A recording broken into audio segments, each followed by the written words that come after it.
ကျွန်တော်ပြလိုက်တဲ့နီလန်လေးကကြတော့ကျွန်တော်ဒါ software ကိုသုံးပြီးတော့ပေါ့နော်ကိုကအင်္ဂလိပ်လက်ဝယ်ကိုဒီလေ့ကျင့်တာပေါ့နော်အဲ့လိုမှမဟုတ်ကိုကအဲ့ဒီ software သုံးပြီးမလေ့ကျင့်ခြင်းဘူးကိုကတခြားနီလန်ရှိသေးသလားလို့မေးရင်ဟုတ်ပြီကျွန်တော်တို့ကဘာနီလန်သုံးပြီးလေ့ကျင့်လို့ရလဲဆိုရင်ကိုကဥမာက software သုံးပြီးသုံးရတာမကြိုက်ဘူးဆိုရင်ကျွန်တော်တို့မှာကျောဆက်တယ်မှာ notepad တို့ပါတော့ပေါ့နော် notepad ဆိုတဲ့ file လေးကိုဖွင့်ပြီးတော့ပဲဖြစ်ဖြစ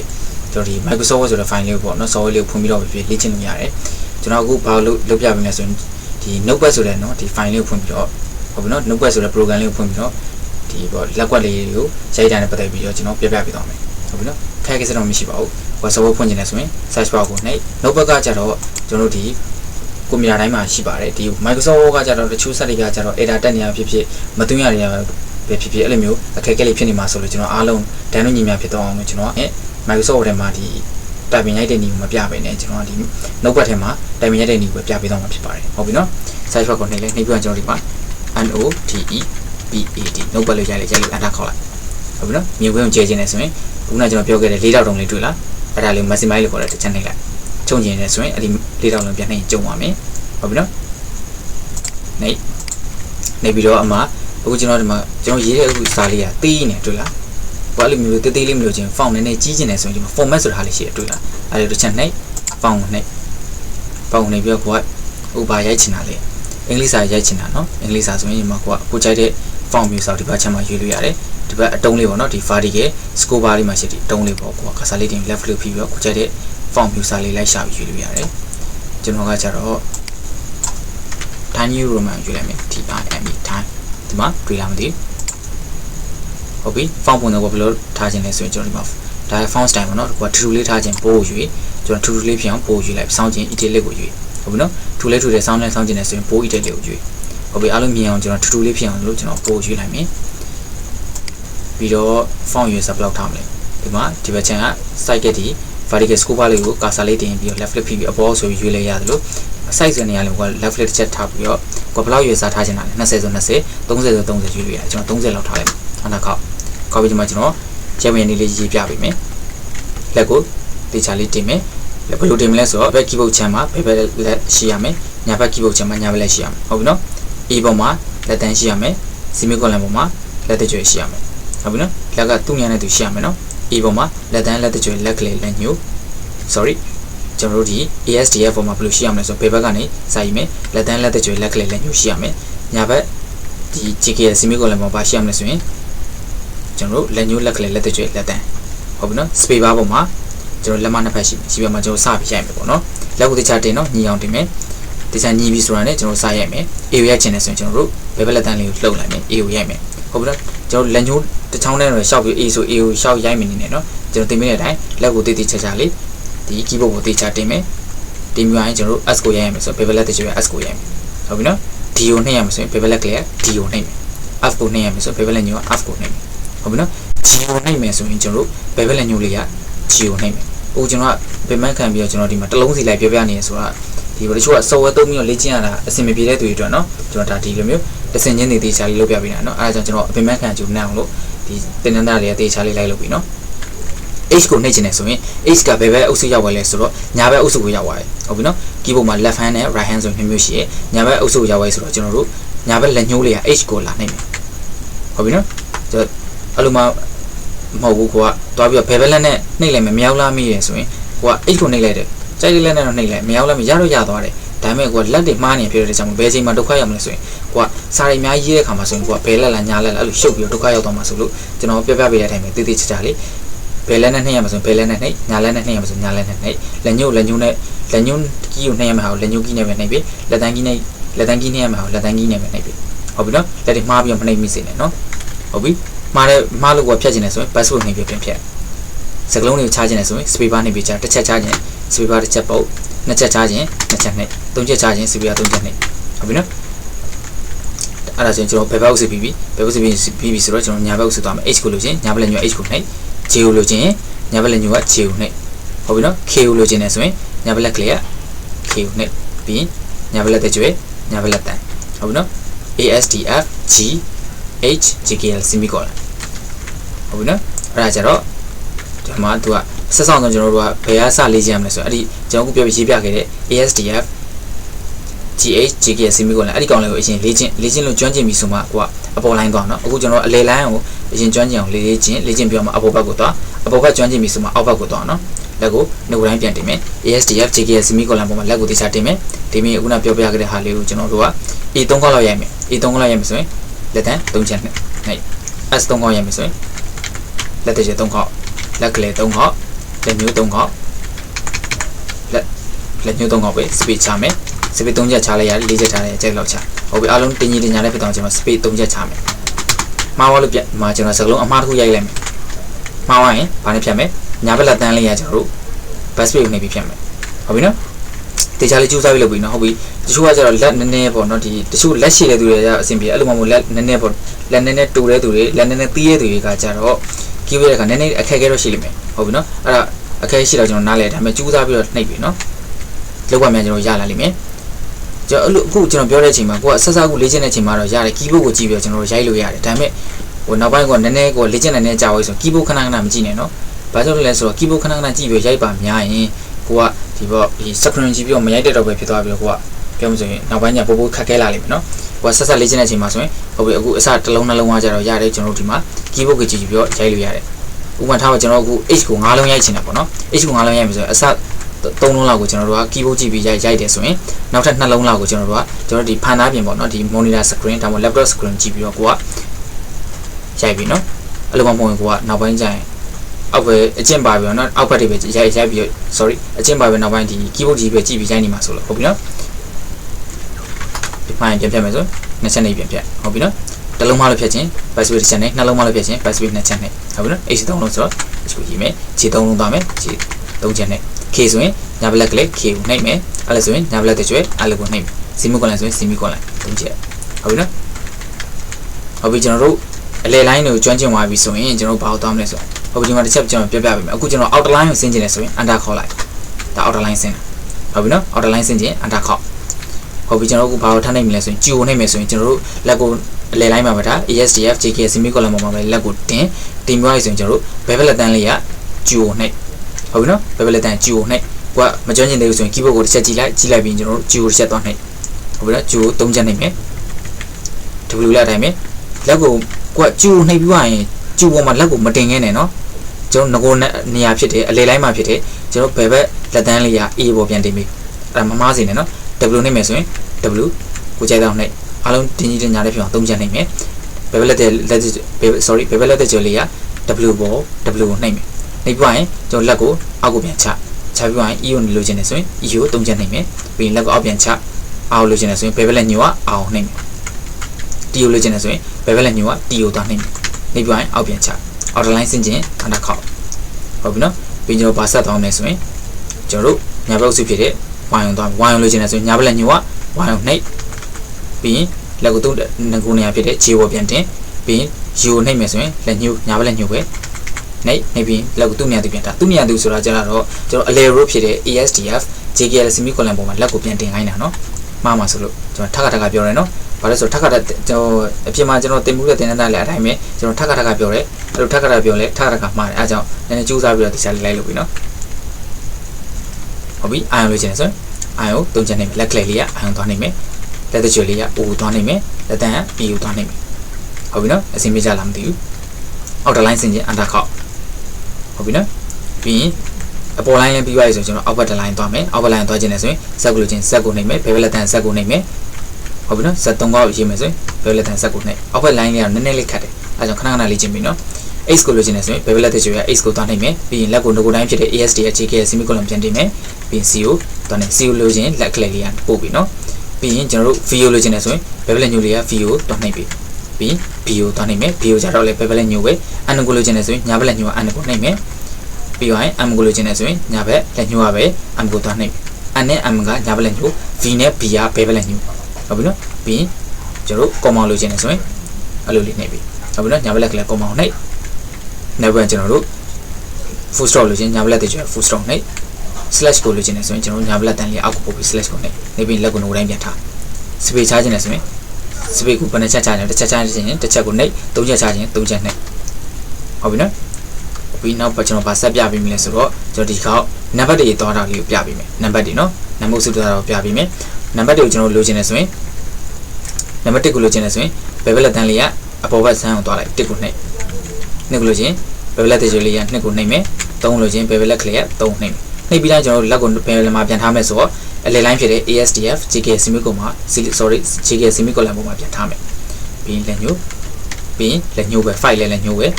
ဘယ်ဘက်အုပ်စုနော်ပြီးညာဘက်အုပ်စုသွားမယ်ညာဘက်စစ်ကိုလို့ချင်းညာဘက်လက်ဟုတ်ပြီမြင်တော့ကျွန်တော် space လေး3ချက်ချလိုက်ပြီးညာဘက်လက်ညှိုးပြီးလဲညာဘက်လက်ညှိုးပဲအိတ်ကညာဘက်လက်ကလေးကိုကညာဘက်လက်တကြွပြီး3ညာဘက်လက်တန်းအော်တလိုင်းစင်ချင်းအနာခောက်ဟုတ်ပြီနော်အစင်မကြလားမသိဘူးโอเคဟုတ်ပြီဒါကြတော့ကျွန်တော်တို့ဒီမှာနော်စကလုံးအသေးတွေနံပါတ်တွေဖြည့်လိုက်ဟုတ်ပြီကျွန်တော်ဒီကဒီပေါ့နော်အင်္ဂလိပ်အခရာတော့ကျွန်တော်အကြီးရေးမယ်အကြီးတွေလိုချင်နေဆိုရင်ကျွန်တော်ညာဘက်လက်တန်းလေးရဟုတ်ပြီနော်ဘယ်ဘက်အုပ်စုအကောင်တွေပေါ့နော်ဒီဘယ်ဘက်လက်ချမ်းဘက်မှာရှိတဲ့ ASDF တို့နော် UWERD တို့ ZACVB တို့အဲ့ဒီကောင်တွေကိုကျွန်တော်အကြီးလိုချင်နေဆိုရင်ကျွန်တော်ညာဘက်လက်တန်းလေးရကျွန်တော်10 GB ကိုဖိလိုက်ဖိပြီးကျွန်တော်ဘာလို့လိုချင်လဲ A ကိုလိုချင်နေဆိုရင် A ကိုနှိပ်လိုက်ဟုတ်ပြီနော်ဒါညာဘက်လက်တန်းလေး10 GB ဖိနှိပ်တာနော် S ကိုလိုချင်နေဆိုရင် S ကိုနှိပ် D ကိုလိုချင်နေဆိုရင် D ကိုနှိပ်ဟုတ်ပြီနော်အဲ့လိုကျွန်တော်နှိပ်တဲ့အချိန်မှာဆိုရင်ကျွန်တော်10 GB ကိုဖိပြီးနှိပ်မယ်ဆိုရင်ကိုနှိပ်လိုက်တဲ့စကလုံးမှန်တယ်များဘာတွေထွက်လာမလဲဆိုအကြီးတွေနဲ့ထွက်လာမယ်ဟုတ်ပြီနော်ဒါကျွန်တော်နမူနာလေးလုပ်ပြပေးဟုတ်ပြီအဲ့လိုမှမဟုတ်ကျွန်တော်10 GB လွှတ်လိုက်မယ်ဆိုရင်ကိုနှိပ်လိုက်စကလုံးမှန်တယ်များအသေးတွေပဲထွက်လာလိမ့်မယ်ဟုတ်ပြီနော်အဲ့ဒါခေါ်လိုက်မယ်ဟုတ်ပြီကျွန်တော်ညာဘက်မှာရှိတဲ့ကျွန်တော်တို့ JKL semicolon ရိုက်ချင်တယ်ဆိုရင်ဘယ်ဘက်လက်တန်း10 GB ကိုဖိပြီးတော့ J ကိုလိုချင်တယ်ဆိုရင် J ကိုနှိပ် JKL semicolon ဟုတ်ပြီနော်အခုဆိုရင် colon ဖြစ်သွားပြီနော်ဟုတ်ပြီကျွန်တော်အပေါ်ကချမ်းကိုလိုချင်တယ်ဆိုရင် 10 GB ကိုဖိပြီးတော့ကျွန်တော်နှိပ်မယ် YUIOB နှိပ်ကြည့်မယ် YUIOB ကျွန်တော်တူတူပဲเนาะကျွန်တော်ဘာလေးပဲပို့ရလဲဆိုရင်ကျွန်တော်တို့ကဘယ်ဘက်လက်တွေညာဘက်လက်တွေ10 GB ကိုဖိတာလေးပဲပို့ရမယ်အဲ့မှာကျွန်တော် check queue ဆိုင်မှာကြာအခုဆိုရင်ကျွန်တော်ဒီမှာအခုကျွန်တော် QWERD ပေါ့เนาะအဲ့ဒီကောင်လေးကိုအကြီးလိုချင်နေဆိုရင်အဲ့ဒီချိန်မှာသွားပြီးတော့ကိုကဘယ်ဘက်လက်တန်းရမယ်သွားပြီးတော့10 GB ကိုဖိပြီးတော့ QWERD ကိုမနှိမ့်နဲ့เนาะကျွန်တော်တို့ဘယ်ဘက်ချမ်းအကောင်လေးကိုကြီးချင်နေဆိုရင်ညာဘက်လက်က10 GB ကိုဖိညာဘက်လက်တန်း10 GB ကိုဖိညာဘက်ချမ်းအကောင်လေးကြီးချင်နေဆိုရင်ဘယ်ဘက်လက်တန်း10 GB ကိုဖိမျိုးလုံးထဲမှာမြင်ကြလားမသိဘူးဟုတ်ပြီเนาะမြင်ကြမလို့မျိုးလေးပါတယ်ဟုတ်ပြီเนาะတေချာလိုက်လို့ပြီเนาะအခုကျွန်တော် QWERD ကိုကြည့်ချင်တာဖြစ်တဲ့ကြောင့်မလို့ညာဘက်လက်တန်း 10 GB ကိုဖိပြီးတော့နှိပ်မယ် QWERD ဟုတ်ပြီနော်အောက်ဘက်ချမ်းသွားမယ်ညာဘက်လက်တန်း 10 GB ZACVP ဟုတ်ပြီနော်အခုကျွန်တော်ဒီညာဘက်ချမ်းမှာရှိတဲ့ NM, full stop slash အတိကောင်လေးသွားခြင်းလဲဆိုရင်ဘက်လက်တန်း 10 GB ကိုဖိပြီးတော့ N ကိုနှိပ်မယ် M ကိုနှိပ်မယ်comma ကိုကျွန်တော်ချက်နှိပ်လိုက်မယ်ဆိုရင်တွေ့လား less than ဖြစ်သွားတယ်ဒါကြောင့်သူက10 GB ကိုနှိပ်ပြီးတော့ comma ကိုနှိပ်လိုက်မယ်ဆိုတော့သူက less than ဆိုပြီးပြောင်းသွားတာနော်ဒါသူ့ရဲ့ပုံစံလေးပြောင်းသွားတာအဲ့လိုမဟုတ်ကျွန်တော်10 GB ဖိပြီးမနှိပ်ပြန်တယ်ရိုးရိုးကွန်မောင်နှိပ်လိုက်မယ်ဆိုရင်တော့ကွန်မာပဲထွက်ဟုတ်ပြီနော်10 GB ဖိပြီးကျွန်တော်တို့ဘယ်လက်တန်း10 GB ညာဘက်လက်တည်းအောက်ကိုနှိပ်လိုက်မယ်ဆိုရင် greater than ထွက်လာလိမ့်မယ်ပြီး10 GB ဖိပြီး slash ကိုနှိပ်မယ်ဆိုရင်ဘာထွက်လာမလဲဆို caution မထွက်လာလိမ့်မယ်ဟုတ်ပြီနော်ဒါဆိုအားလုံးပဲအဆင်ပြေကြပါလို့မျိုးလိမ့်ပါတယ်ဟုတ်ပြီနော်ပြီးတော့နောက်ထပ်တစ်ခုထပ်သွားမယ်အဲ့ဒါခေါ်လိုက်မယ်ကျွန်တော်ဒီမှာ10 GB ဖိပြီးဘယ်ဘက်လက်ညာဘက်လက်တန်း10 GB ဖိဘယ်ဘက်လက်တန်း1ကိုနှိပ်လိုက်မယ်ဆိုရင်ဘာထွက်လာမလဲexclamation မထွက်လာမယ် line နဲ့ကြည့်နော် 10 GB ပြီးတော့ဘယ်ဘက်လက်တကြုံနှိပ်10 GB ပြီးတော့ဘယ်ဘက်လက်ကလေးနှိပ်10 GB ပြီးတော့ဘယ်ဘက်လက်ညုံနှိပ်ဘယ်ဘက်လက်ညုံနှိပ်ပြီးရင်စစ်ကိုနှိပ်မယ်ဆိုရင်ဘယ်ဘက်လက်တန်း10 GB ပြီးတော့ကျွန်တော်တို့ကစစ်ကိုနှိပ်မယ်7နှိပ်ဒါလက်ညုံနဲ့နော်ကျန်တာတူတူပဲနော်8ကိုနှိပ်မယ်လက်တကြွယ်လက်တန်းဟုတ်ပြီနော်အစင်မကြလားမသိဘူးဟုတ်ပြီနော်ဒါကြောင့်ကျွန်တော်ပြလဲပေးတာလဲဆိုတော့ဒီပေါ့ကျွန်တော်အင်္ဂလိပ်ကြီး typing software ပေါ့နော်အင်္ဂလိပ် typing software တွေမသုံးမနဲ့ Word ပေါ့နော်ဒီ notepad software ထဲမှာပဲဖြစ်ဖြစ် Word ထဲမှာဖြစ်သုံးပြီးတော့ကျွန်တော်တို့ဒါ typing လေ့ကျင့်တဲ့နည်းလေးကိုကျွန်တော်ဒီပေါ်တော့တေးချာလေးကျွန်တော်ပြပြပေးလိုက်တာဖြစ်ပါတယ်ဟုတ်ပြီအခုကျွန်တော်ပြတဲ့နည်းလမ်းလေးကကျွန်တော်တို့လိုက်လို့ရှုပ်တယ်နားမလည်ဘူးဆိုရင်ပထမအပိုင်းမှာကျွန်တော်ပြခဲ့တဲ့ဒီအင်္ဂလိပ် typing software ကိုသုံးပြီးတော့လေ့ကျင့်လိုက်ရတယ်နော်ကိုကြိုက်တဲ့နည်းလမ်းကိုသုံးပြီးတော့လေ့ကျင့်ဘယ်လိုဖြစ်ဖြစ်အရေးကြီးတာကိုအဓိကရွေးချယ်ပါဖြစ်ဖို့လေဒီ typing လေ့ကျင့်အောင်နားလည်သွားဖို့ပဲဟုတ်ပြီနော်ဒါကြတော့အင်္ဂလိပ်အပိုင်းပြီးသွားရင်ကျွန်တော်အခုဘာလို့ထပ်ပြောပြမလဲဆိုတော့ဒီမြန်မာ typing ရိုက်တဲ့ဘိုင်းပြောပြပေးမယ်ဟုတ်ပြီနော်မြန်မာ typing ရိုက်မယ်ဆိုရင်ကျွန်တော်တို့ရဲ့ set ထဲမှာတချို့ set ထဲမှာလည်းပါပြီးသားတချို့ set ထဲမှာလည်းမပါသေးဘူး key magic ဆိုတဲ့ software လေးရှိဖို့တော့လုပ်မယ်ဗျ key magic ဒီ software လေးပါဒီ software လေး key magic ဆိုတဲ့ software လေးကျွန်တော်တို့ set ထဲမှာတွင်ထားဖို့လိုတယ်အဲ့ဒီ software လေးရဲ့ download link ကိုလည်းကျွန်တော်ဒီ video လေးရဲ့ comment ဒါမှမဟုတ် description မှာကျွန်တော်ပေးထားမယ်ဟုတ်ပြီနော်ဟုတ်ပြီဒီ key magic ဆိုတဲ့ software လေးရဲ့ဒီတွင်မုံတွင်နည်းကိုလည်းကျွန်တော်ပြပြပေးမယ်မတွင်ခင်အခုကျွန်တော်စက်ထဲမှာရှိတဲ့ key magic ဆိုတဲ့ software လေးကိုအရင်ဆုံးကျွန်တော် install လုပ်လိုက်အောင်မယ်ဟုတ်ပြီနော်အားလုံးသိချလိုက်ကြည့်ပြီကျွန်တော်ပြတိုင်းပဲသိချလိုက်လို့နော် key magic ကိုကျွန်တော် install လုပ်မှာဆိုတော့ key magic ကိုလိုက်ရှာမယ်အဲ့လိုမှမရှာချင်ဘူးဆိုတော့ကျွန်တော်ဒီမှာ search box ကနေပြီးတော့ key magic လို့ရေးလိုက်ပါနော် key ဝိုင်းပေါ့ key magic ပေါ်လာပြီ left click ချက်နဲ့ install ဒါကြောင့် install လုပ်ပုံလုံနည်းကိုအရင်ပြပေးလိုက်တာနော်ပြီး yes ကိုနှိပ်ဟုတ်ပြီ yes ကိုနှိပ်ပြီး okay ကိုနှိပ်ဒါ install လုပ်ပြီးတော့ဒီခါကျွန်တော်ဘာလုပ်ပြပေးမလဲဆိုတော့ install လုပ်တဲ့နည်းကိုပြပေးမယ်ဟုတ်ပြီ install လုပ်မယ်ဆိုရင်ကျွန်တော်တို့ install လုပ်မဲ့ software ပေါ့နော်အခုကျွန်တော်ဘာကို install လုပ်ပြမလဲဆိုတော့key magic ပေါ့နော် key magic ဆိုတဲ့ဒီ keyboard software လေးကို install လုပ်ပြမယ်အဲ့ဒီ key magic ကဘာကိုပြောရလဲဆိုတော့ကျွန်တော်တို့ဒီကိုရေးမဲ့မြန်မာစာရေးဖို့တော့ပေါ့နော်ဒီမြန်မာစာရေးမဲ့ဆိုရင်ဒီ software လေးထည့်ပေးရတယ်ဟုတ်ပြီအဲ့လိုမှမထည့်ခြင်းဆိုရင်သူ့ရဲ့ original ပေါ့နော်ဒီ Windows 10တို့11တို့မှာပါတယ်ဒီပေါ့ original အနေနဲ့ပါတယ်ဒီ Unicode software ကို keyboard ကိုတိုင်းပြီးသုံးလိုက်ရတယ်အဲ့လိုမှမသုံးခြင်းဆိုရင်ကျွန်တော်အခုပြပေးတဲ့ key magic ဆိုတဲ့ software လေးကို install လုပ်ပြရမှာဖြစ်ပါတယ်ဟုတ်ပြီအားလုံးတညီတညာနဲ့ဖြစ်တော့ကျွန်တော်ရဲ့ဒီ key magic ဆိုတဲ့ software လေးကို install လုပ်ကြမယ်ဟုတ်ပြီဒီ software လေးရဲ့ download လေးကိုကျွန်တော်ထုံးစံနိုင်မယ်ကျွန်တော်ဒီ video လေးရဲ့ description ဒါမှမဟုတ် comment အောက်မှာကျွန်တော်ချပေးခဲ့မယ်ဟုတ်ပြီနော်ဒီစားကြည့်မယ်ထုံးစံနိုင်မယ်ကိုတင်မဲ့ software လေးကို left click နဲ့ချက်နိုင်မယ်ဟုတ်ပြီနှိပ်လိုက်ဆိုရင်ဒီမှာကျွန်တော်ဆက်ရှေ့ကိုဆက်ပြီးသွားမယ် left click နဲ့ချက်နေပြီးတော့ဟုတ်ပြီနော်ပြီးရင်ဒီမှာအပေါ်မှာကျွန်တော်မြင်နေရတဲ့ဟုတ်ပြီနော်မြန်မာ Unicode စက်ကြီးအဲ့ဒါကို left click နဲ့ချက်နေမယ်ပြီးရင်ကျွန်တော်အခုဘာလို့လုပ်ပေးရမလဲဆိုတော့ကိုက keyboard ကိုမသွင်းခင်အရင်ဆုံးဘာလို့သွင်းပေးရမလဲဆိုတော့အဲ့ဒီနော်ဒီကျွန်တော်မြန်မာစာ keyboard ကိုရေးမှသွင်းမှဖြစ်တဲ့အတွက်ကြောင့်မလို့ဘာလို့လုပ်ပေးရမလဲဆိုရင်မြန်မာစာနဲ့ဆိုင်တဲ့ font တွေကိုအရင်သွင်းပေးရမှာဖြစ်ပါတယ်အဲဒါကြောင့်အပေါ်မှာရှိတဲ့ Unicode font ဆိုတဲ့ဟာလေးကို left click နဲ့ချက်နေပြီးတော့ဝင်လိုက်မယ်ဟုတ်ပြီနော် left click နဲ့ချက်နေပါပြီးရင်ဒီမှာရှိမြင်နေရတဲ့ font တွေအားလုံးတွေ့ကြလားမသိဘူးအဲ့ဒီ font တွေအားလုံးပေါ့နော်ဒီမှာအားလုံးကိုကျွန်တော်ဘာလုပ်မလဲဆိုရင် left click ကိုဖိပြီးဆွဲလိုက်နော်ဒီအောက်ကပဲဖြစ်ဖြစ်အပေါ်ပဲဖြစ်ဖြစ်ပို့ပြီးတော့လွယ်အောင်လို့အောက်ကနေဖိပြီးဆွဲလိုက် left click ကိုဖိပြီးတော့ mouse လေးအပေါ်ဆွဲတင်လိုက်ဟုတ်ပြီနော်ပြီးလှုပ်ပြီးပါရင် keyboard ကနေကျွန်တော်ဘာနှိပ်ပြီးမလဲဆိုတော့ control C ပေါ့ဟုတ်ပြီနော် control C ကိုနှိပ်လိုက်မယ် control ကိုဖိပြီးတော့ C ကိုနှိပ်အဲ့ဒါဘာအိဗယ်လဲဆိုတော့ copy ကူးလိုက်တဲ့အိဗယ်ပဲဟုတ်ပြီကိုကအဲ့လိုမှမလုပ်ချင်ဘူးအဲ့လိုလုပ်ရတာနီလန်းကရှုပ်ပါတယ်ဆိုရင်ဒီနီလန်းနဲ့လည်းတွားလို့ရတယ်ပြန်ထောက်လိုက်မယ်ဒီမှာပြန်ပြပေးမယ်နော်ဒီ image ဆိုတဲ့ဒီ zip file လေးတွေ့ကြလားမသိဘူးအဲ့ဒီ file လေးကို left click ချန်နဲ့ right click နှိပ်ပြီးတော့ extract to ကိုဆိုတာလေးကိုနှိပ်ပြလိုက်ဒါကျွန်တော်ဖြည့်ထုတ်လိုက်တာပေါ့နော်ဟုတ်ပြီနော်ပြီးရင်ဒီမှာအပေါ်မှာကိုဖြည့်ထုတ်လိုက်တဲ့ file လေးပေါ်လာလိမ့်မယ် key magic မြန်မာ keyboard ဆိုတဲ့ file အဲ့ဒါလေးကို left click နဲ့ချက်နှိပ်ပြီးဖွင့်မယ်ရှင်းဆက်သွားမယ် left click နဲ့ချက်နှိပ်ဟုတ်ပြီနော်ဒီမြန်မာ Unicode ဆိုတဲ့ file left click နဲ့ချက်နှိပ်ပြီးရင်အပေါ်မှာမြင်နေရတဲ့01 Unicode font အဲ့ဒါလေးကို left click နဲ့ချက်နှိပ်ပြီးဖွင့်မယ် left click နဲ့ချက်နှိပ်ပါဒီမှာ font တွေမြင်ရလားမသိဘူးအဲ့ဒီမြင်နေတဲ့ဟာအလုံးကျွန်တော်တို့ left click ဖြည့်ဆွဲအောက်ကနေအပေါ်ဆွဲတင်အဲ့လိုမှဆွဲမတင်ချင်ဘူးဆိုရင်ဒီမှာကိုမြင်နေရတဲ့နော်ဒီ font လေးတစ်ခုကို left click တစ်ချက်နှိပ်ပြီးတော့ keyboard ကနေ control ဖိပြီးတော့ A ကိုနှိပ်လိုက် control A ရဲ့အဓိပ္ပာယ်က slash O ဟုတ်ပြီနော်အဲ့လိုနှိပ်ပြီးရင်ဒီ control C ကိုနှိပ်လဲရတယ်အဲ့လိုမှမနှိပ်ချင်ဘူးဆိုရင် right click ဒီပေါ့နော်ဒီကို selection မှတ်ထားတဲ့အပေါ်မှာကိုကမြားပြူလေးကိုတင်ပြီး right click နှိပ်ပြီးတော့ကျွန်တော်အမှ copy ဆိုတာလေးကိုလိုက်ရှာပြကြလားမသိဘူး copy ကူးမယ်လို့ပြောလိုက်တာ copy ကူးလိုက်ပြီအဲ့လိုလုပ်ပြီးကျွန်တော်ဘာလုပ်မလဲဆိုရင်ကျွန်တော်ကွန်ပျူတာရဲ့ကျွန်တော်ဒီမှာ minimize ဆိုလဲဒီအနှုတ်လေးတွေ့လားမသိဘူးအကောင့်လေးနှိပ်လဲရတယ်ကြက်ချီကနှိပ်လဲရတယ်ကြိုက်တာနှိပ်ကျွန်တော်တစ်ဆင့်ချင်းပြပေးမယ်နော်နှုတ်နှိပ်လိုက်မယ်နှိပ်ပြီးကျွန်တော် this PC တွေ့လား Windows 7 တမားတွေကကြတော့အမှကွန်ပျူတာလို့ပြလိုက်မယ်ဟုတ်ပြီနော်ကွန်ပျူတာဆိုတာ icon လေးပြလိုက်မယ် Windows 8တို့ 8.1 တို့ 10တို့ 11တို့ဆိုရင် this PC ဆိုပြီးပြလိုက်မယ်ဟုတ်ပြီနော်အဲ့ဒီ icon လေးတော့ဝင်လိုက်မြင်ဝင်ချင်မယ် mouse button လေးကိုနှိပ်ပွားရင်ကိုက font ကိုကိုယ့်ရဲ့ကွန်ပျူတာထဲကိုသွင်းမှဖြစ်တဲ့အတွက်ကြောင့်ကျွန်တော်တို့ကိုကွန်ပျူတာရဲ့နော် Windows ရှိတဲ့အပိုင်းပေါ့တချို့ကလည်းဒီမှာမြင်ရလားမသိဘူး C ဆိုပြီးပြပေးထားတယ်ဒီရှိမှရှိတဲ့ second local disk လည်းဖြစ်နိုင်တယ် Windows 10လို့လည်းရေးထားနိုင်တယ်ဟုတ်ပြီနော်ဒါကတော့နာမည်ကကိုကြိုက်တဲ့နာမည်လည်းပြောင်းထားလို့ရသလိုတချို့ကလည်း original ပါတဲ့နာမည်ရှိတယ် local disk ဆိုတဲ့နာမည်လေးလည်းပါတယ်တချို့ကဟုတ်ပြီအဲ့လိုမှမဟုတ်ဘူးကွာရှားတာခက်တယ်ဘယ်လိုရှားမလဲပေါ့နော်ကိုဒီ font သွင်းမဲ့ file ကိုဘယ်လိုရှားမလဲဆိုရင်ကိုယ့်ရဲ့ဒီမှာထူးခြားချက်လေးလိုက်ရှာဟုတ်ပြီနော်ဒီမှာပြီးမှအပြာအောင်လေးနဲ့တွေ့၄တောက်တုံးလေး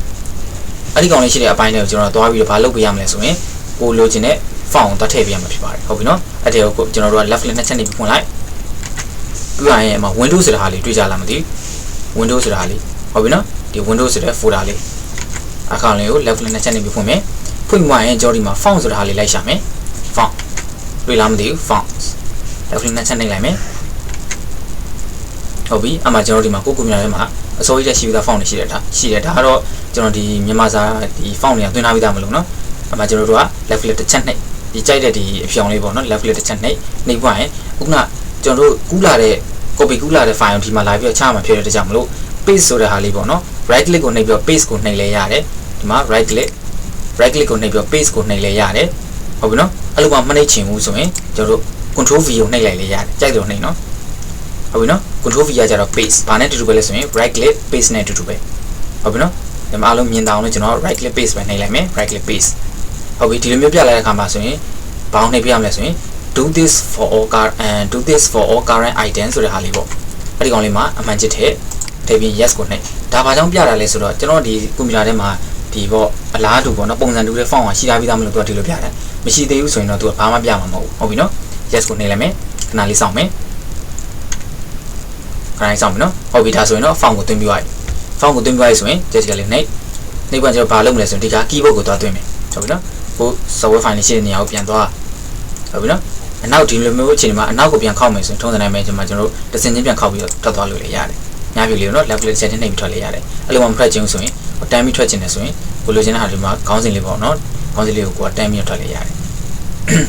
ဒီအောက်မှာကိုဘာ file သွင်းမှာလဲ keyboard ဆိုတော့ software file သွင်းမှာဖြစ်တဲ့အတွက်ကြောင့်မလို့ keyboard ကို keyboard folder လေး left click နဲ့ချက်နှိပ်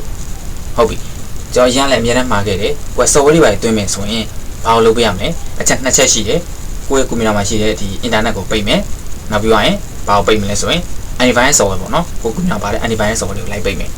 ဟုတ်ပြီ internet ကိုပိတ်မယ်ကျွန်တော် internet ပိတ်လိုက်ပြီဟုတ်ပြီနောက် antivirus software ကိုတော့ပိတ်မယ်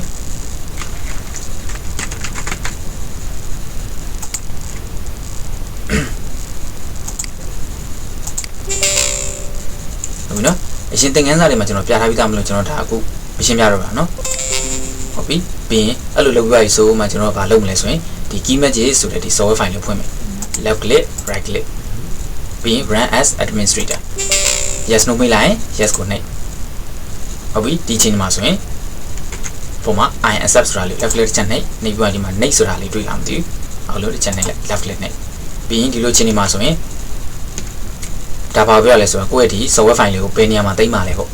default တိုင်းမှာထားမယ်ဆိုရင်တော့ next ကိုနှိပ်ပြီးရှေ့ဆက်သွားလို့ရတယ်အဲ့လိုမှမဟုတ်ဘူးကတခြားနေရာမှာသိမ်းချင်ရင်တော့ browse ကိုနှိပ်ပြီးတော့ကိုလိုချင်တဲ့ folder လေးစောက်ပြီးတော့ okay နှိပ်ပြီဟုတ်ပြီနော်ကျွန်တော်တို့အားလုံးပြင်ရင်ညာလေးဖြစ်သွားအောင်လို့ next ဆွဲဆန်းနှိပ်လိုက်မယ်ဒီမှာ software folder ရှိပြီးသားကြီးတဲ့ဟုတ်ပြီနော်ရှိပြီးသားကြီးတဲ့ရှေ့ဆက်သွားမှာတေချာလားပေါ့တေချာဆိုရင် yes ကိုနှိပ်ဒါတော့ကျွန်တော်ဒါ software သွင်းထားပြီးသားမလို့နော်ဒီ software file ရှိထားပြီးသားမလို့ create ကိုနှိပ်မယ်ဒီ create a desktop shortcut မှာအမှန်ချစ်ထည့်လိုက်မယ်ဆိုရင်ကျွန်တော်အခုသွင်းမယ် key message ဆိုတဲ့ software file ကြီးကသွင်းပြီးသွားပြီဆိုရင်သူကဘယ်မှာပြမလဲဆိုရင် desktop ဒီ desktop screen ပေါ်မှာပေါ့နော်သူက shortcut icon လေးအနေနဲ့ပြလိုက်မယ်အဲ့လိုမှမဟုတ်ဘူးကအမှန်ချစ်ဖြုတ်ထားမယ်ဆိုရင် desktop screen မှာသူက shortcut icon အနေနဲ့ပြမှာမဟုတ်ဘူးနော်အဲကြောင့်ကျွန်တော်ပြချင်တဲ့ဖြစ်တဲ့ကြောင့်မလို့အမှန်ချစ်ထည့်လိုက်မယ်ထည့်ပြီး next ကို left click ချက်နဲ့ next တော့ left click ချက်နဲ့ဟုတ်ပြီနော်ပြီးရင် finish ကိုနှိပ်လိုက်အဲဆိုရင်ဒီမှာဆိုရင် software file လေးကျွန်တော်သွင်းသွားလို့ဒီလိုပုံလေးပြလာတာနော်ထွက်ချင်တယ်ဆိုရင် just ကလေးနှိပ်လိုက်ကောင်းဟုတ်ပြီကျွန်တော် minimize လေးနှိပ်ပြီးတော့ထွက်လိုက်မယ်ဒီမှာတွေ့ကြလားမသိ key message ဆိုတဲ့ file လေးဟုတ်ပြီနော် key message ဆိုတဲ့ software လေးဒါသွင်းပြီးသွားပြီဟုတ်ပြီနော်သူ့ရဲ့ default ကကြတော့ကိုကမြန်မာစာရေးမယ်ဆိုရင်ဘာအောင်နှိပ်ပြီးပြောင်းပေးရလဲဆိုတော့ control shift ကိုနှိပ်ပြီးပြောင်းပေးရတယ်ဟုတ်ပြီနော်တချို့ set တွေဆိုရင် control shift ကိုနှိပ်လိုက်ရင်ဘာပြလဲဆိုဒီမှာ key ဒီ control shift ကိုတစ်ချက်နှိပ်လိုက်ရင် key ဒီပေါ့ပြောင်းစု mm လို့ပြတယ်ဒီအလယ်နားလောက်မှာနော်ပြောင်းစု mm လို့ပြတယ်တချို့ set တွေကကြတော့ပြောင်းစု mm လို့ဒီနားမှာမပြဘူးဒီအောက်မှာပေါ့နော်ဒီအောက်မှာတေချာကြည့်ပါဒီအောက်နားလေးမှာပေါ့နော်ဒီအောက်နားလေးကဒီ notification နေရာလေးမှာသူကပြလိမ့်မယ်ချက်ကြည့်နော်ကျွန်တော် control ဖြီးပြီးတော့ shift key ကိုဖြီးပြီးတော့နှိပ်လိုက်မယ်ဟောမြန်လုံးပြပါပြီတွေ့လားအဲ့လိုမြန်လုံးပြပြီဆိုရင်ကျွန်တော်တို့ကကိုရေးသမျှစာရဲ့အလုံးကမြန်မာစာဖြစ်သွားမှာဟုတ်ပြီနော်ကိုကအင်္ဂလိပ်စာပြန်ပြောင်းရေးခြင်းတယ်ဆိုရင် control key ကိုဖြီးပြီးတော့ control အပေါ်မှာရှိ shift key SHIFT shift key ကိုနှိပ်လိုက်ဟုတ်ပြီနော်ကိုတပြိုင်နက်နေရာမှာ control ဖြီးပြီးတော့ shift key ကိုနှိပ်ရမှာအဲ့လိုနှိပ်လိုက်မယ်ဆိုဒီမှာတွေ့လားမြန်ဆိုတာလေးပျောက်သွားအဲ့ဒါဆိုရင်ကိုရေးသမျှစာကအခုအချိန်မှာဆိုရင်ရေးလိုက်သမျှစာတွေကဘာဖြစ်သွားမလဲဆိုရင်အင်္ဂလိပ်စာလေးဖြစ်သွားမှာဟုတ်ပြီနော်ကိုရှင်းအောင်ကျွန်တော်နမူနာလုပ်ပြပေးမယ်ဟုတ်ပြီနော်မြန်မာစာရေးပုံရေးနည်းလေကျွန်တော်နမူနာလေးလုပ်ပြပေးမယ်ကျန်တာတော့ကိုယ့်ဘောက်ကိုလေ့ကျင့်ရအောင်နော် font တွေရောဒီ typing keyboard sorry font တွေရောကျွန်တော်ဒီ Unicode keyboard ကိုတွင်းသွားပြီးဆိုတော့ကျွန်တော်တို့မြန်မာစာရေးနည်းကျွန်တော်အကြမ်းမြင့်လေးပြပြပေးမယ်ဟုတ်ပြီနော်အကြမ်းမြင့်လောက်ပဲပြပြပေးဟုတ်ပြီကျွန်တော်တေချာလိုက်ကြည့်မယ်ကျွန်တော်ဒီမှာကျွန်တော်မှာဖန်တီးထားတဲ့ file လေးပေါ့နော်ဒီမှာပြောင်းစုမြန်မာ Unicode တဲ့လက်ကွက်လေ့ကျင့်လမ်းညွှန်ချက်များတဲ့Unicode လက်ကွက်လေ့ကျင့်ပြီးတဲ့မိမိကွန်ပျူတာထဲမှာ Unicode font နဲ့တဲ့ Unicode keyboard တို့ကိုတဲ့ထည့်သွင်းထားဖို့လိုအပ်ပါတယ်တဲ့ဟုတ်ပြီနော်ဒီမှာဒါကျွန်တော်ရှိပြီးသားဆိုရင်တော့ထည့်စရာမလိုနော်မရှိသေးဘူးဆိုရင်တော့ကိုက font နဲ့ keyboard ကိုထည့်ပေးရမယ်နောက်တစ်ခုက Unicode လက်ကွက်အားတဲ့ဒီ Unicode typing software တဲ့ Notepad Wordpad Microsoft Word စသည်တဲ့ software များတွေလေ့ကျင့်နိုင်ပါတယ်တဲ့ကိုက typing လေ့ကျင့်ဖို့အတွက်ဆိုရင်မြန်မာစာ typing ပဲလေ့ကျင့်အင်္ဂလိပ် typing ပဲလေ့ကျင့်ကိုအဆင်ပြေတဲ့နေရာမှာလေ့ကျင့်လို့ရတယ်ဟုတ်ပြီနော်ကိုအဲ့လိုမျိုးမလေ့ကျင့်ချင်ဆိုရင်ကိုရဲ့ဒီသူက software တွေရှိအဲ့ဒီ software တွေသုံးပြီးလေ့ကျင့်လဲရတယ်ကျွန်တော်ဒီမှာတစ်ချက်အကြံပေးချင်တာကြတော့ကိုက အင်္ဂလိပ်စာတိုင်းပဲလေ့ကျင့်တော့ရတယ်ကိုကစောသုံးပြီးတော့လေ့ကျင့်လို့အဆင်ပြေတယ်ဒါပေမဲ့မြန်မာစာကိုလေ့ကျင့်မယ်ဆိုရင်ဟုတ်ပြီနော်အထူးသဖြင့်ပေါ့နော်ဒီ Unicode တိုက်ပင်ကိုကလေ့ကျင့်မယ်ဆိုရင်ဘယ်ဟာသုံးလေ့ကျင့်တာပိုကောင်းလဲဆိုတော့ကိုယ့်ဘာကိုယ်တိုင်ကိုကြပါတော့လေ့ကျင့်တာပိုကောင်းတယ် software ကိုမသုံးစေချင်ဘူးဟုတ်ပြီနော် software ဆိုတာဒီ Unicode တိုက်ပင် software ကိုပြောတာနော်အဲ့လိုမျိုး Unicode တိုက်ပင် software တွေကတချို့ဟာတွေမှားနေတော့ကိုကအမှားကြီးကိုပဲကိုကမှတ်လိုက်ပြီလို့ပြောသွားမှာဆိုလို့နော်ဒါကြောင့်ကျွန်တော်ပြပြပေးတဲ့ပုံစံလေးတိုင်းတေးသေးချာချာလေးလိုက်လို့ပြီနော်ကျွန်တော်ဒီပုံလေးကိုလည်းကျွန်တော်ဒီ comment အောက်မှာပဲကျွန်တော်ချပေးထားမယ်ဟုတ်ပြီနော်ကိုကလေ့ကျင့်လို့ရအောင်လို့ဟုတ်ပြီ Microsoft အသုံးပြုရတယ်နဲ့ Unicode လက်ကွက်လေ့ကျင့်ခြင်းနဲ့ Microsoft Word ဖွင့်ပါဒါ Word ထဲမှာလေ့ကျင့်မယ်နေပြောတာနော်ပြီးရင် Microsoft Word ထဲမှာရှိတဲ့ font နဲ့ font size တို့ရွေးချယ်ပါတယ် Notepad ထဲမှာလေ့ကျင့်မယ်ဆိုလည်းရတယ်ပြီးရင် Control Shift ကိုနှိပ်ဒါမှမဟုတ်သက်ဆိုင်တဲ့ shortcut key ကိုနှိပ်ပြီးတော့ Unicode keyboard ကိုပြောင်းပါတဲ့ပြီးရင် cursor ချပြီးအောက်ပါအတိုင်းလိုက်ရေးမှတ်ပါတဲ့ Control Shift ကကျွန်တော်ခုနပြောတဲ့အတိုင်းပဲကိုကအင်္ဂလိပ်ကနေ keyboard ဒီအင်္ဂလိပ်ကနေမြန်မာစာကိုပြောင်းချင်တယ်ဆိုရင် Control Shift ကိုနှိပ်လိုက်မယ်ဆိုရင်ဘာပြောင်းရမလဲဆိုရင်မြန်မာစာပြောင်းရမယ်အဲ့လိုမှပေါ့မြန်မာစာနဲ့ကိုကအင်္ဂလိပ်စာပြန်ပြောင်းချင်လဲ Control Shift ကိုနှိပ်လိုက်အဲ့လိုမှမဟုတ်ဘူးကိုက Control Shift ကြီးကိုမကြိုက်ဘူးအခုမှရေးပြထားတဲ့ Control Shift key ကိုနှိပ်ရတာမကြိုက်ဘူးဆိုရင်ကိုကြိုက်တဲ့ shortcut key ပြောင်းလို့လည်းရတယ်ဘယ်လိုပြောင်းမလဲဆိုတော့ကျွန်တော်ပြပေးမယ်အဲ့ဒါလေးချက်ဟုတ်ပြီနော် image ဆိုတဲ့ဆိုလေး left click နဲ့ချက်နေပြီးဖွင့်မယ်နော်ဒီမှာက desktop icon shortcut icon မှာရှိတာကိုဖွင့်လို့မရအောင်ဆိုဒီမှာ notify ပေါ်မှာဒီမှာရှိတာလေးဖွင့်လိုက်နော်ဟုတ်ပြီတစ်ခါကျရင်ကြာရင် तू ကဒီဘက်နားလေးမှာ तू ကရှိမနေတတ်ဘူးဘယ်နားလောက်မှာရောက်နေတယ်လဲဆိုရင်အခုလိုမျိုးပေါ့နော်ကျွန်တော်နမူနာပြပေးမယ်အခုလိုမျိုးဒီကိုပျောက်နေတယ်အဲ့လိုပျောက်နေဆိုရင်တော့မြင်နေရတဲ့တုံးလေးပေါ့နော်ဒီညဒီကောင်လေးနှိပ်ပြီးတော့၄တောက်တုံးအပြအောင်လေး key match ရဲ့အဲ့ကောင်ကကာစာလေးတင်ပြီး left click ဖိဆွဲပြီးတော့ကိုအစီအမီမဲ့နေရာလေးပေါ့နော်အဲ့ဒါနေရာလေးကိုချလိုက်အဲ့ပြီး left click တစ်ချက်နဲ့နှစ်ချက်နှိပ်လိုက်နှိပ်ပွားရဆိုရင် option ဆိုတဲ့ဟာလေးတွေ့ကြလားမသိ option ဟုတ်ပြီနော်အဲ့နေရာလေး left click တစ်ချက်နှိပ်ပွားဒီမှာ configure hotkey အဲ့ဒါလေးတစ်ချက်နှိပ်လိုက်ဒါကြောင့်ဘာလဲဆိုရင်ကိုက original ပေါ့နော်ဒီ control shift ကြီးကိုမကြိုက်ဘူးဆိုရင်ကျွန်တော်ဒီမှာ control space ကိုနှိပ်ပြီးပြောင်းလို့လည်းရတယ်ဒါအင်္ဂလိပ်ကနေမြန်မာစာနဲ့အင်္ဂလိပ်ပြောင်းချင်တယ်ဆို control space ကိုနှိပ်ပြီးပြောင်းလိုက်ရတယ်ကိုကြိုက်တာပြောင်းလိုက်ရတယ်နော်တချို့ကျတော့ control shift နဲ့အဆင်ပြေတယ်တချို့ကျတော့ control space ပေါ့နော်တချို့လည်း control space ကိုသုံးဒါကိုကြိုက်တာသုံးဟုတ်ပြီနော်ကိုကြိုက်တာကိုသုံးလို့ရတယ်ကျွန်တော်ဒီမှာ original နဲ့ပြန်ထားလိုက်မယ်ဟုတ်ပြီနော် control shift ကကျတော့မြန်မာနဲ့အင်္ဂလိပ်ကမြန်မာပြောင်းတယ်မြန်မာစာမှာလည်းအမျိုးမျိုးရှိတယ်ဇော်ကြီးတို့ဝင်းတို့အများကြီးရှိသေးတယ်ဟုတ်ပြီနော်ကျွန်တော်သွားပြီမယ်ဘယ်လိုရိုက်မလဲဆိုပြမယ်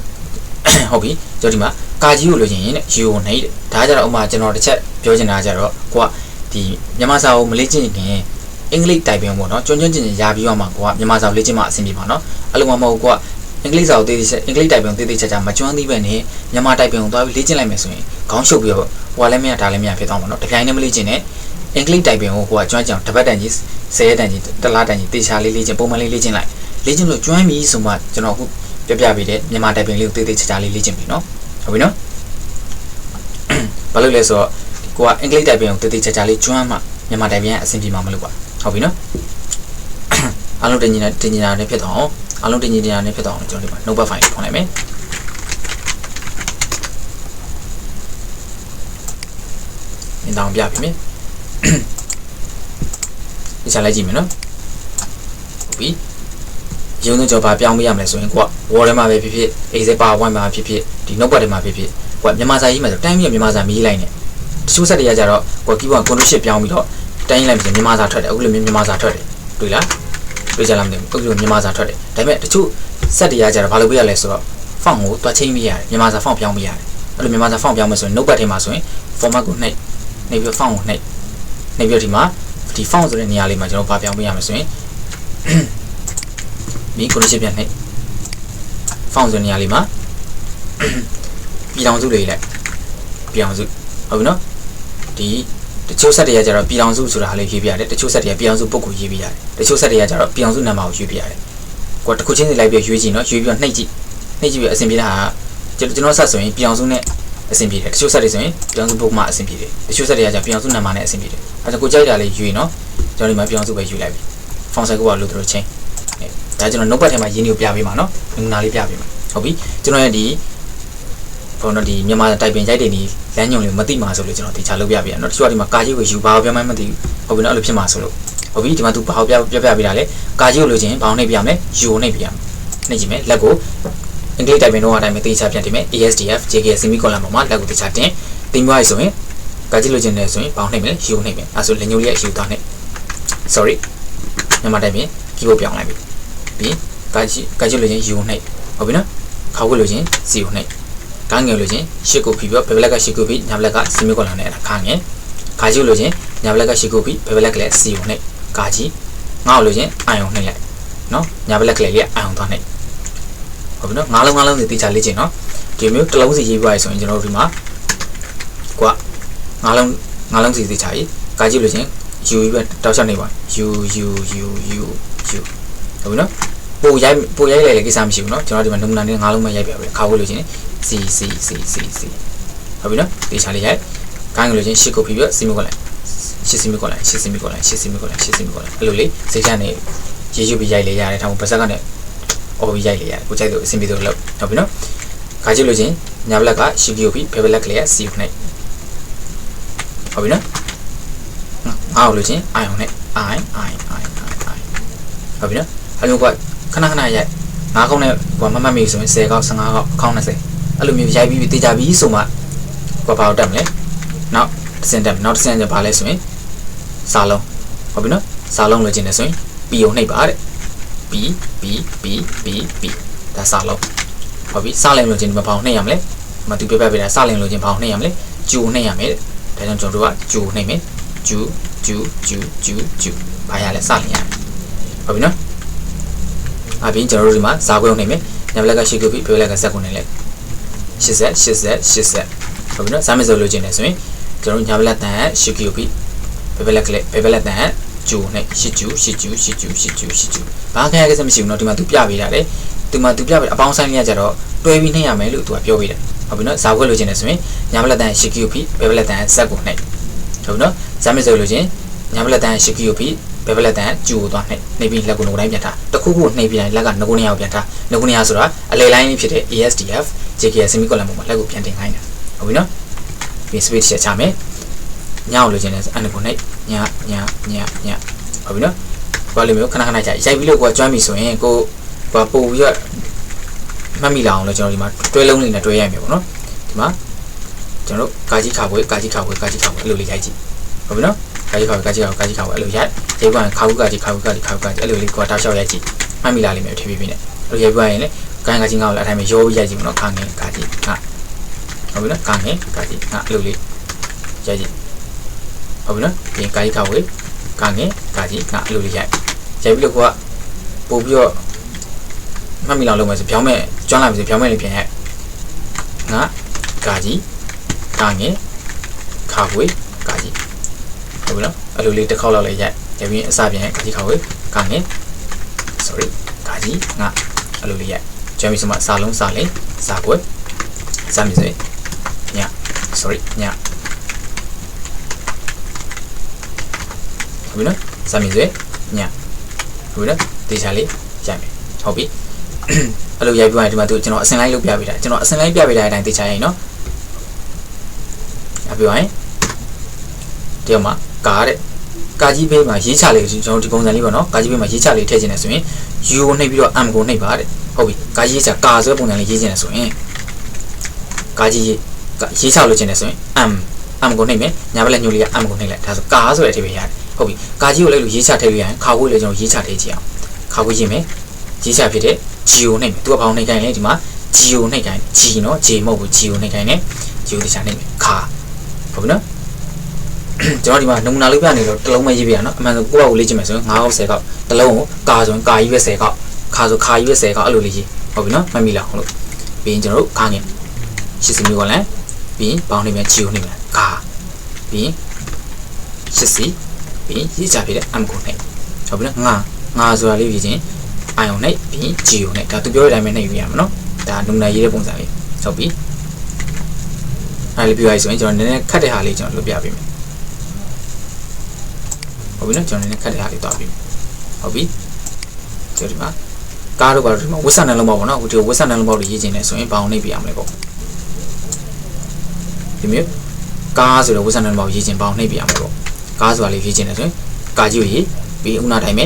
M ကိုနှိပ်ပြီးစီမီကိုလောင်နှိပ်လိုက်မယ်ဆိုကားဆိုတဲ့အဓိပ္ပာယ်လေးရထွက်လာလိမ့်မယ်ဟုတ်ပြီနော်ခါးသားလေးဒီမှာခါဝဲကိုရေးချတဲ့ဝက်ဆန်နှလုံးပေါက်ဖြစ်တဲ့စီမီကိုလောင်နှိပ်လိုက်ဒါဆိုခါးဆိုတာထွက်လာလိမ့်မယ်ဟုတ်ပြီနော်ဒါကိုပေါ့ကိုဆိုင်းပြီးရေးကြည့်နော်ကျွန်တော်နမူနာပြပေးမှာဟုတ်ပြီကွာတော့ခွာတော့ဆွာတော့ဟုတ်ပြီကျွန်တော်နမူနာအနေနဲ့ကွာနဲ့ဆွာကိုရေးပေးမယ်ဟုတ်ပြီနော် ကာကြီးရေးမယ်ဟုတ်ပြီဝါဆွဲထည့်ခြင်းနဲ့ဆိုရင်သူကဘောင်းနေခိုင်းနေဆိုရင်ရှစ်ကိုပြီးဂျီယိုနေခိုင်းနေဆိုရင်ညာဘက်လက်တန်းရှစ်ကိုပြီးဘယ်ဘက်လက်ညိုကဂျီယိုနေလဲကွာစော့လို့ခြင်းနဲ့ဆိုရင်ပီယိုနဲ့အဲစာလုံးပြီးညာဘက်လက်တန်းရှစ်ကိုပြီးဘယ်ဘက်လက် sorry ဘယ်ဘက်လက်ညိုကဂျီယိုနေလဲဟုတ်နော်ကွာဆွာရအဲ့ဒါကို10ခေါက်15ခေါက်လို့ရေးပြီနော်ရေးလို့မှတ်မိပြီဆိုမှကျွန်တော်ဆက်သွားမယ်နောက်တစ်ခုကကာကြီးရပင်ကြရပင်ထည့်တဲ့ပုံစံဟုတ်ပြီကာကြီးရပင်လို့ချင်း ask ကိုနှိပ်ဒီမှာကျွန်တော်သူပြတဲ့အတိုင်းပဲလုပ်ပေးတာနော်သူပြတဲ့အတိုင်းပဲကျွန်တော် line နှိပ်ပြီး line လေးချင်းပြီးကာကြီးရပင်ဟုတ်ပြီနော်ရေးလို့ချင်းနေဆိုရင်ဒီကခါဝဲကိုရေးလေးကျွန်တော်ရေးပြပေးမယ်ခါခွဲကိုရေးဖြစ်တဲ့ဂျီကိုရေးဟုတ်ပြီနော်ရေးပါပြီးနောက်တစ်ခါဒီမှာကာကြီးပုံမှာတက်တက်တင်လေးထည့်မယ်အောက်ကမြန်လေးထည့်တဲ့ပုံစံလေးဟုတ်ပြီဘယ်လိုထည့်မလဲဆိုရင်ကာကြီးကိုရေးမယ်ယူကိုနှိပ်ပြီးရင်ကျွန်တော်တို့မှာသူပါပြောပြတာလေ 8h ကိုနှိပ်မယ်ဟုတ်ပြီနော်ဘယ်ဘက်လက်က CQP ညာဘက်လက်က h ကိုနှိပ်လိုက်ဒါဆိုရင်တက်တက်တင်ကန်အောက်ကမြင့်ထည့်မယ် h ကိုနှိပ်လိုက်ဟုတ်ပြီနော်ရိုးကျွန်တော်တို့ h ကိုနှိပ်မယ်ဆိုရင်ဘာရလဲအောက်ကမြင့်ရတယ်ရိုး h ကိုနှိပ်အောက်ကမြင့်ဟုတ်ပြီနော်တက်တက်တင်လို့ချင်း CQP ပြီး h ကိုနှိပ်လိုက်တက်တက်တင်ရတယ်ဟုတ်ပြီနော်ကန်ခန့်ကိုကြိုက်လို့လေးရေးကြည့်ဟုတ်ပြီနော်ဒါသူမှသူပြတဲ့အတိုင်းလေးလိုက်ရေးကြည့်နော်ကျွန်တော်ဒီမှာညံ့ဆိုတာလေးရေးပြမယ်ညကိုရေးမယ် n ကိုနှိပ်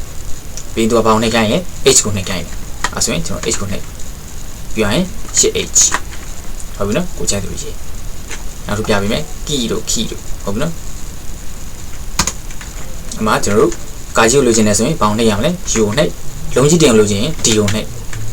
ဟုတ်ပြီနော်ကာကြီးလိုချင် u ကိုနှိပ်လုံးကြီးတင်လိုချင် d ကိုနှိပ်ဟုတ်ပြီနော်ကျွန်တော်ဒီမှာအစဆုံးလေးတေးသေးချာချာလေးမပြောပြတော့ဘူးဆိုတာကျတော့ကျွန်တော်ဗီဒီယိုပို့ရှေ့ဝမ်းမှာဆိုလို့နော်ကျွန်တော်အခုလိုအချင်းချင်းလေးပြောပြကြတာမှာဗီဒီယိုကတော့ရှေ့နေပြီအဲ့ဒါကြောင့်မလို့နော်ပြီးလုံးကြီးတင်ပြောရဆိုတော့ကျွန်တော်လုံးကြီးတင်စံခတ်ပေါ့နော်လုံးကြီးတင်စံခတ်သွားမယ်စလင်လို့ချင်းကျွန်တော်တို့ဘောင်းလေးပြရမလို့ဆိုရင်ဂျူနဲ့ပြီးရင်စလုံးကြီးတင်စံခတ်ဆိုရင်ညာဘလက်ကရှိပြပြီးဘယ်ဘလက်ကဒီယိုနဲ့ 8D ကိုနှိပ်လိုက်မယ်ဆိုရင်လုံးကြီးတင်စံခတ်ရမယ်ဟုတ်ပြီနော် 8D ကိုနှိပ်မယ်ဆိုရင်လုံးကြီးတင်စံခတ်ရမယ်အလုံးမမဟုတ်ဘူးကျွန်တော်တို့က8D ကိုဒီ8ကိုမပြည့်ဘဲနဲ့ U ဒီပဲနှိပ်လိုက်မယ်ဆိုရင် U လုံးကြီးတင်မယ်ရမှာဟုတ်ပြီနော်အားကြောင့်ကျွန်တော်ကိုပြအဖြစ်ကိုတေးသေးချာလေးလုံးနော်ညဘလက်ရှိစလင်ပြီးညဘလက်ကရှိပြီးဘယ်ဘလက်ကလေးဒီယိုနဲ့ 8D အားမှာလုံးကြီးတင်စံခတ်ရဟုတ်ပြီနော်ဒီမှာနည်းနည်းရှုပ်တဲ့ခေါင်းလေးရှိတယ်ဟုတ်ပြီနော်တာတင်ရိတ်တော့ထောင်းမယ်တော့ထိုင်ကောက်ထိုင်မို့ဟုတ်ပြီနော်အဲ့လေးလိုချင်တယ်ဆိုရင်ကျွန်တော်တို့ကတာတင်ရိတ်ကိုလိုချင်8 3ကိုနှိပ်ထောင်းမယ်လိုချင်8 8ထိုင်ကောက်လိုချင်8 1ကိုနှိပ်ပြရဟုတ်ပြီနော်နေမလဲဆိုပြပေးမယ်ကျွန်တော်တို့အမှာတာတင်ရိတ်ကိုလိုချင်ညာဘလက်တန်ရှိကူပြီးဘယ်ဘလက်ကလေးဟိုးပေါ်မှာရှိကျွန်တော်3ကိုပေါ့နော်ဘယ်ဘလက်ကလေးလေးက3ကိုတောင်းနေတာဆိုတာတင်ရိတ်ရမယ်ထောင်းမယ်လိုချင်ညာဘလက်တန်ရှိကူပြီးဘယ်ဘလက်တကြွေက 8ကိုနှိပ်ထောင်းမယ်ဒိုင်းကောလိုချင်ရှိကူပြီး1ကိုနှိပ်ဒိုင်းမဟုတ်လိုချင်ကျွန်တော်တို့ကရှိကူပြီးတော့ကျွန်တော်တို့ဒီပေါ့ SK ESC လို့ခေါ်လဲ SK ရအောက်မှာရှိတိုက်ကြီးကိုတောင်းနှိပ်ပြီအဲဆိုရင်ကျွန်တော်လိုချင်တာကိုရမယ်ဟုတ်ပြီနော်တာတင်ရိတ်ထောင်းမယ်ဒိုင်းကောဒိုင်းမဟုတ်ကိုပြီးပါပြီဟုတ်ပြီကျန်တဲ့ဟာလေးရကျတော့ကိုယ့်ဘာကိုဆက်လုပ်ပါလိုက်နော်ဒါကျွန်တော်နမူနာလေးပြပေးတာဟုတ်ပြီနော်ဘာလဲမျိုးကတလုံးစီပေါ့နော်တေးသေးချာချာပေါ့ကျွမ်းကျင်ပြီးလေ့ကျင့်တာကျွမ်းကျင်ပြီးဆိုရင်ကျွန်တော်ဒီမှာစကလုံးအရှိလေးရေးလို့ရပြီဟုတ်ပြီနော်ကိုကတလုံးစီအခုနကကျွန်တော်ပြတာကာကြီးကနေပြီးတော့အာတီတေးသေးချာရေးပွန်တွေ့လုံးတို့ရပ်ပင်တို့ဟာထိုးတို့ဝတ်ဆွဲတို့လုံးကြီးတွေလုံးကိုယ့်ဘာကိုတေးသေးချာချာလိုက်လို့ကျွန်တော်ပြတဲ့အတိုင်းတေးချာလေးရေးအဲ့လိုမှမဟုတ်ကျွန်တော်ပေးထားတဲ့စကလုံးတွေမကြိုက်ဘူးဆိုရင်ကိုကြိုက်တဲ့စကလုံးကိုစမ်းပြီးတော့ရေးကြည့်အဲ့လိုစမ်းပြီးရေးနေတာဥမာထားပါကျွန်တော်ကြောင်းလို့ရေးမယ်ကြောင်းလေးမြင်အဲ့ဒီကြောင်းဆိုတာရေးကိုပဲကျွန်တော်တို့10ခေါက်အကောင့်20အဲ့လိုမျိုးတေးသေးချာချာလေးရေးလို့ရပြီဆိုမှနောက်ထပ်ကိုကြိုက်တဲ့စကလုံးပေါ့နော်တခြားစကလုံးရေးအဲ့လိုမှမဟုတ်ဘူးကကြောင်းရေးလိုက်ဟုတ်ပြီနော်ကြောင်းတစ်ခေါက်နှစ်ခေါက်လောက်ရေးပြီးကျွန်တော်သွားပြီးတော့တခြားစကလုံးဖြစ်နေမြောင်းတော့ပါအဲ့လိုပဲရှောက်ရေးလိုက်မယ်ဆိုရင်ကိုကစကလုံးတွေကမှတ်မိတော့မှာမဟုတ်ဘူးနော်အဲကြောင့်ကိုကစကလုံးတစ်ခုတည်းကိုရေးမယ်ဆိုတေးသေးချာချာကျွမ်းကျင်တဲ့အထိအဲ့ဒီစကလုံးကိုအဖောက်ခေါက်ပေါင်းများစွာတေးချာရေးပြီးပြီဆိုမှကျွန်တော်စကလုံးအသစ်ကိုဆက်သွားဟုတ်ပြီနော်ဒါတော့အလုံးလောက်တတ်မှာပါဟုတ်ပြီနော်ဒီမှာနမူနာရေးပြမယ်စာအုပ်ဘယ်လိုရေးမလဲစာအုပ်ဆိုရေးချင်တယ်ဆိုရင်ခုနဒီအတရာတွေကိုကျွန်တော်တို့အသေးချာလေ့ကျင့်ပြရဆိုရင်စာလုံးလိုချင်တယ်ဆို P ကိုနှိပ်ဟုတ်ပြီနော်ရေးချလိုချင် M ကိုနှိပ်ပြီးရင်ကျွန်တော်ဒီမှာ T ကိုနှိပ်လိုက်ပါထွက်လာမလဲဆိုတော့ R ထွက်လာလိမ့်မယ်ဟုတ်ပြီနော်ဒီတစ်ချောင်းဝင်ဖြစ်တဲ့ K ကိုနှိပ်ပြီးရင်ပါဆောက်လိုချင် Y ကိုနှိပ်ပြီးရင်အသက်ဖြစ်တဲ့ F ကိုနှိပ်ဒါဆိုရင်စာအုပ်ဆိုတာလေးရလာလိမ့်မယ်ဟုတ်ပြီနော်နောက်တစ်ခုကကျွန်တော်ဒီမှာစာရွက်ဆိုတာလေးရေးပြပေးမယ်စာရွက်ကိုရေးမယ်ဆိုရင် P တို့ M တို့87ဟုတ်ပြီအတူတူသွားမယ်နော်စာရွက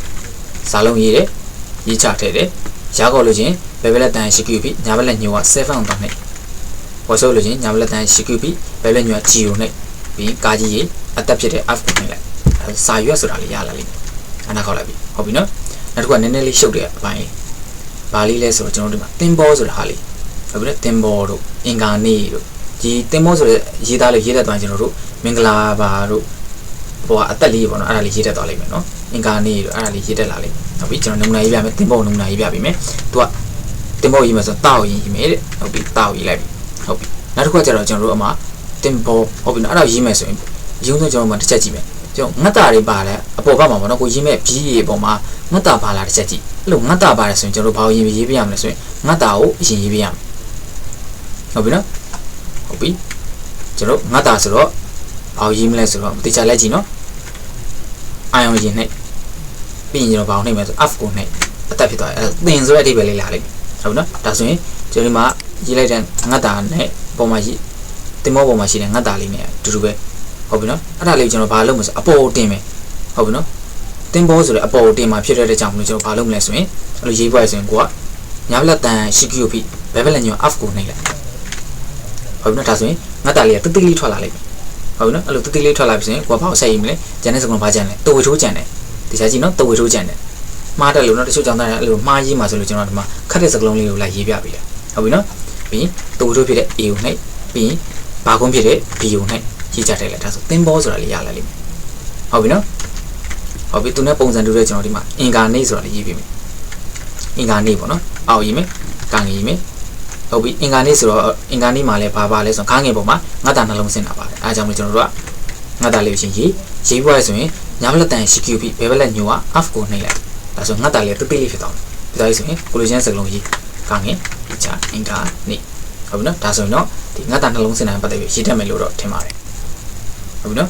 ်နောက်တစ်ခါကျတော့ကျွန်တော်နည်းနည်းရှုပ်နိုင်တာလေးပေါ့ဒီမှာတက်ကတူဆိုတဲ့ဟာလေးဟုတ်ပြီနော်တက်ကတူနော်ဘယ်လိုရေးမလဲဆိုပြန်တက်ကတူရေးတော့ကလုံးမယ်ဆိုရင်လွယ်တဲ့စကလုံးလေးကိုအရင်ရေးပြီးမှခတ်တဲ့စကလုံးလေးကိုလာရေးပြီနော်တက်ကတူတော့ကြမယ်တက်ကတူဆိုတဲ့စကလုံးရေးမယ်တက်ကတူဆိုတဲ့စကလုံးရေးမယ်ဆိုရင်ကျွန်တော်တို့ W နှိပ်လိုက်ပဲတောင်းမှုရပြီကာကြီးဟုတ်ပြီအဲ့လိုမျိုးစကလုံးလေးနှလုံးစိမ့်ပြီးရေးချင်တယ်ဆိုရင်ကိုရေးချင်တဲ့အရင် B ကိုအရင်ရေးပွားကျွန်တော်တို့စလုံးနှလုံးဆင်ကျင်တယ်ဆိုရင်ဥနာတိုင်းပဲညာဘက်တန်ရှိကူပြီးဘယ်ဘက်က F ကိုနှိပ်လိုက်အပေါင်းဆိုင်လေးပေါ်လာတွေ့လားပြီးသွားပြီးရင်ကျွန်တော်တို့ကအောက်မှာကာကြီးဟုတ်ပြီနော်ကာကြီးအောက်မှာကာကြီးဆင်တာလေးပတ်စင်ပုံစံရေးစရာဆိုတော့ကာကြီးရေးလိုက်ဒါဆိုကာကြီးနှလုံးဆင်တဲ့ပုံစံဖြစ်သွားမယ်ဟုတ်ပြီနော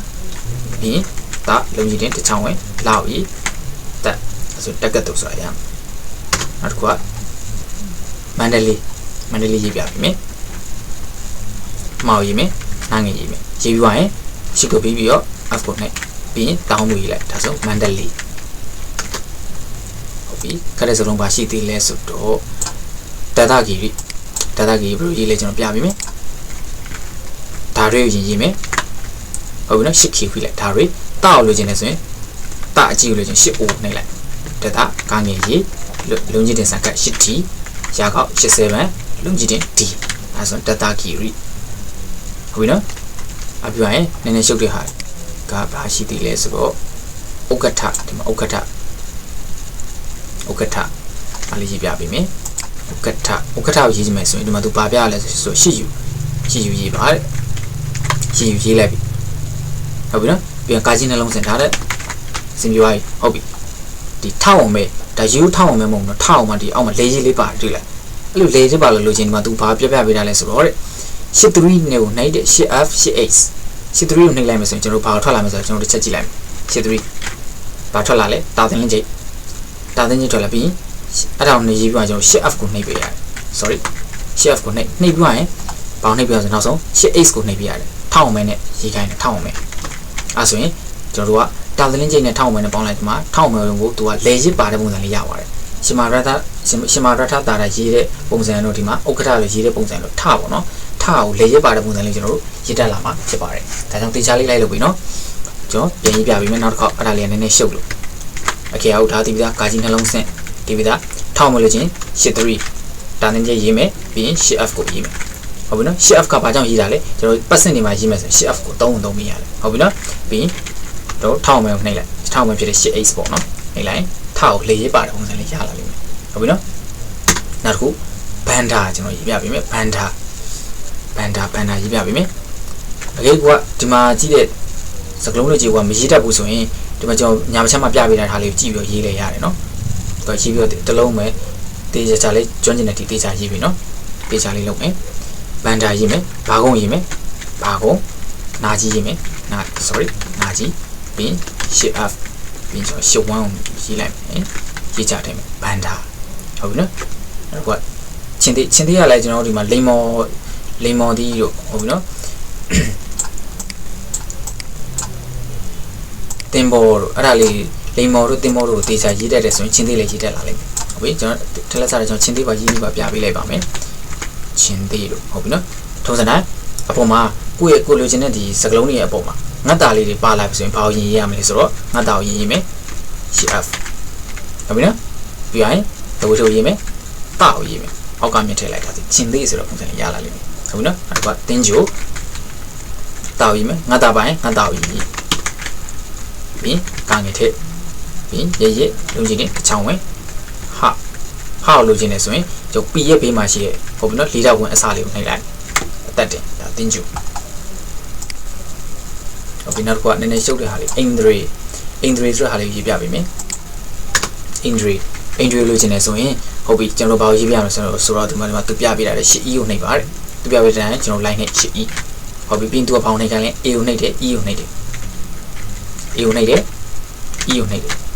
indri ဟုတ်ပြီနော်ပြီးရင်ကျွန်တော်ဘောင်းနဲ့ shift f ကိုနှိပ်တယ်ဒါအပေါင်းဆိုင်ပုံစံလေးပေါ့နော် shift ကိုနှိပ်ပြီးရင်ကျွန်တော်ဘောင်းနဲ့ shift key ကိုနှိပ်လိုက်ဒါဆိုရင် shift key ရဲ့အတိတ်ပဲဆိုတော့ dari ဟုတ်ပြီနော်ပြီးရင်ကျွန်တော် j ကိုနှိပ်လိုက်ဒါဆိုရင်ကျွန်တော်လိုချင်တဲ့ indri ဆိုတဲ့ဟာလေးရလာလိမ့်မယ်ဟုတ်ပြီနော်ဒီအောက်ကကျတော့ကျွန်တော်ဒီမှာ keyboard ရဲ့ပုံစံလေးပေါ့နော်သူအမှာပုံလေးနဲ့တခြားရှင်းပြပေးတာလေ shift key ကိုမနှိပ်ထားတဲ့ပုံစံကျွန်တော်ဒီတိုင်းလေးမှာကိုနှိပ်လိုက်တာမှတည်းများထွက်လာမယ်ဆိုဒီမှာကာကျုပ်လို့ချင်း u ကိုနှိပ်ဟုတ်ပြီနော်ခါခွေးလို့ချင်းဘောင်းနှိပ်မလဲ c ကိုနှိပ်